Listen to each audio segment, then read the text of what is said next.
ನಿಜ ಸವಾಲು ಕೂಡ ಬಹಳ ದೊಡ್ಡದಾಗಿನೇ ಇರುವಂಥದ್ದು. ಮೂರನೇ ಬಾರಿ ಮೋದಿಯವರು ಆಡಳಿತವನ್ನು ನಡೆಸುವಂತಹ ಸಂದರ್ಭದಲ್ಲಿ, ಯಾಕಂದರೆ ಕಳೆದ 2 ಅವಧಿಗಳಲ್ಲಿ ಪೂರ್ಣ ಬಹುಮತದ ಸರ್ಕಾರವೂ ಕೂಡ ಇತ್ತು. ಈ ಬಾರಿ ಸಮ್ಮಿಶ್ರ ಸರ್ಕಾರವನ್ನು ಮುನ್ನಡೆಸ್ತಾನೆ ಸವಾಲುಗಳನ್ನು ಎದುರಿಸಬೇಕಾಗಿದೆ. ಅದರ ಬಗ್ಗೆ ನಾವು ವರದಿಯನ್ನು ನಿಮಗೆ ತೋರಿಸ್ತೀನಿ.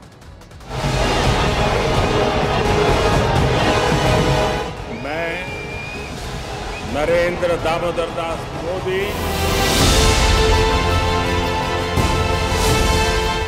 ಮೋದಿ ಮೋದಿ ಮೋದಿ ರಾಷ್ಟ್ರ ರಾಜಕಾರಣದಲ್ಲೀಗ ಇದೊಂದೇ ಹೆಸರು.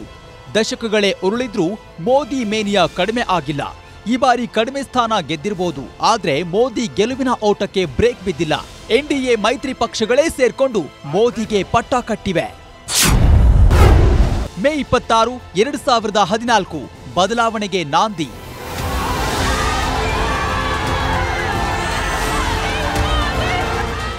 ಇದು ದಿಲ್ಲಿ ರಾಜಕೀಯದಲ್ಲಿ ಬದಲಾವಣೆಯ ಸುನಾಮಿ ಎಬ್ಬಿಸಿದ ದಿನ.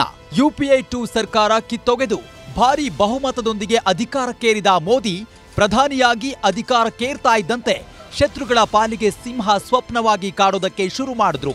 ಸತತ 10 ವರ್ಷಗಳ ಆಡಳಿತದಲ್ಲಿ ದೇಶದ ಅಭಿವೃದ್ಧಿಯ ದಿಕ್ಕನ್ನೇ ಬದಲಿಸಿದ್ರು. ಮೋದಿ ಕೇವಲ ಜನನಾಯಕನಾಗಿ ಉಳಿಯಲಿಲ್ಲ, ವಿಶ್ವ ನಾಯಕನಾಗಿ ಜನಜನಿತರಾದ್ರು. ಅಮೆರಿಕದಂತಹ ದೊಡ್ಡಣ್ಣನೇ ಮೋದಿಯ ಸ್ನೇಹ ಹಸ್ತ ಬಯಸೋ ಹಂತಕ್ಕೆ ಬಂದು ನಿಂತರು. ಭಾರತದ ಭೂಪಟ ವಿಶ್ವ ಮಟ್ಟದಲ್ಲಿ ರಾರಾಜಿಸೋದಕ್ಕೆ ಶುರುವಾಯಿತು.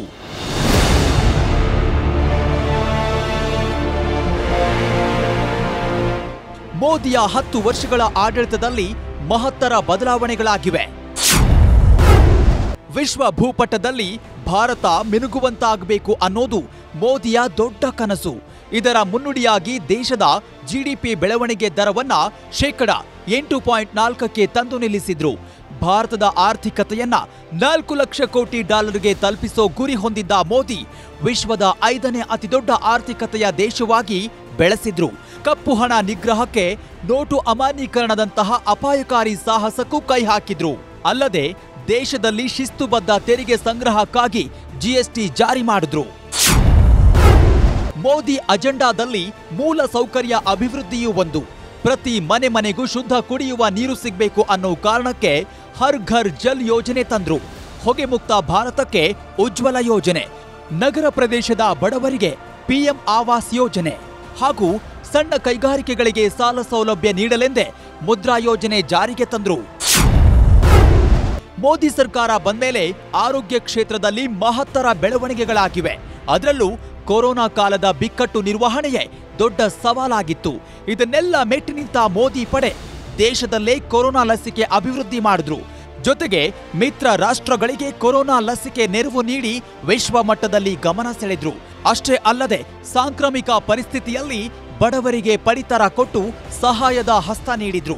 ಇನ್ನು ಆಯುಷ್ಮಾನ್ ಜನೌಷಧಿ ಯೋಜನೆಯನ್ನ ಪರಿಣಾಮಕಾರಿಯಾಗಿ ಜಾರಿ ಮಾಡಿದ ಕೀರ್ತಿಯು ಮೋದಿಗೆ ಸಲ್ಲುತ್ತೆ.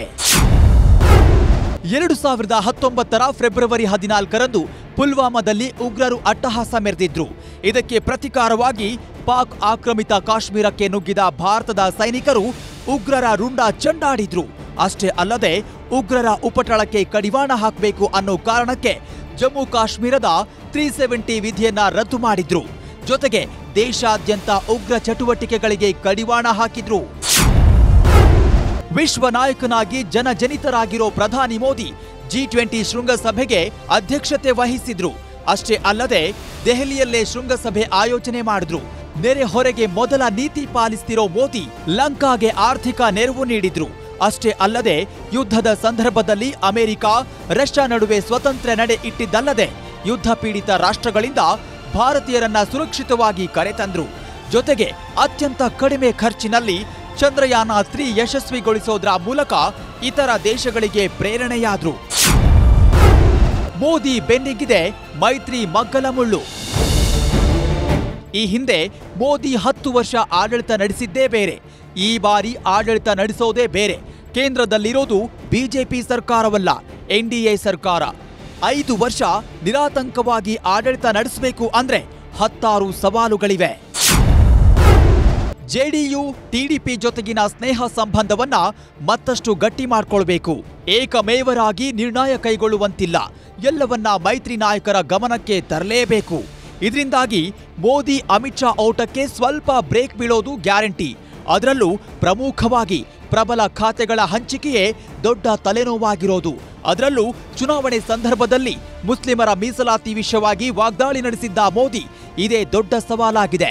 ಹಿಂದುಳಿದ ವರ್ಗದವರ ಮೀಸಲಾತಿ ಕಿತ್ತು ಮುಸ್ಲಿಮರಿಗೆ ಕೊಡ್ತಿದ್ದಾರೆ, ಬದುಕಿರುವವರೆಗೂ ಮುಸ್ಲಿಮರಿಗೆ ಮೀಸಲಾತಿ ನೀಡಲು ಬಿಡಲ್ಲ ಎಂದಿದ್ರು.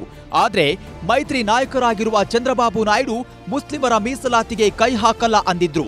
ಹೀಗಾಗಿ ಈ ವಿಚಾರದಲ್ಲಿ ಸಮನ್ವಯತೆ ಸಾಧಿಸೋದು ದೊಡ್ಡ ಸವಾಲು. ಇನ್ನು ಏಕರೂಪ ನಾಗರಿಕ ಸಂಹಿತೆ ಜಾರಿ ಮಾಡಿಯೇ ತೀರ್ತೀನಿ ಎಂದಿದ್ದ ಮೋದಿ ಸರ್ಕಾರಕ್ಕೆ ಇನ್ಮುಂದೆ ದೊಡ್ಡ ಚಾಲೆಂಜ್ ಇದೆ. ಜೊತೆಗೆ ಒಂದು ದೇಶ ಒಂದು ಚುನಾವಣೆ ಜಾರಿಗೊಳಿಸೋ ಮೋದಿ ಯೋಜನೆಗೂ ಹಿನ್ನಡೆಯಾದ್ರೂ ಅನುಮಾನವಿಲ್ಲ. ಹೀಗೆ ಈ ಎಲ್ಲ ಅಡೆತಡೆಗಳನ್ನ ಮೆಟ್ಟಿ ನಿಂತಾಗ ಮಾತ್ರ ಸರ್ಕಾರ ಸುಭದ್ರವಾಗೋದು. Bureau report, news 18 Kannada. ಕನ್ನಡಿಗರ ಮೆಚ್ಚಿನ ನಿಮ್ಮ ನ್ಯೂಸ್ 18 ಕನ್ನಡ ಈಗ ವಾಟ್ಸ್ಆಪ್ನಲ್ಲಿಯೂ ಲಭ್ಯ. ಕರ್ನಾಟಕ ಮತ್ತು ದೇಶ ವಿದೇಶದ 360 ಡಿಗ್ರಿ ಸುದ್ದಿ ವಿವರವನ್ನ ನೀವು ನಿಮ್ಮ ಕೈ ಬೆರಳುಗಳಲ್ಲಿಯೇ ಪಡೆಯೋದಿಕ್ಕೆ ಈ QR ಕೋಡ್ ಅನ್ನ ಸ್ಕ್ಯಾನ್ ಮಾಡಿ.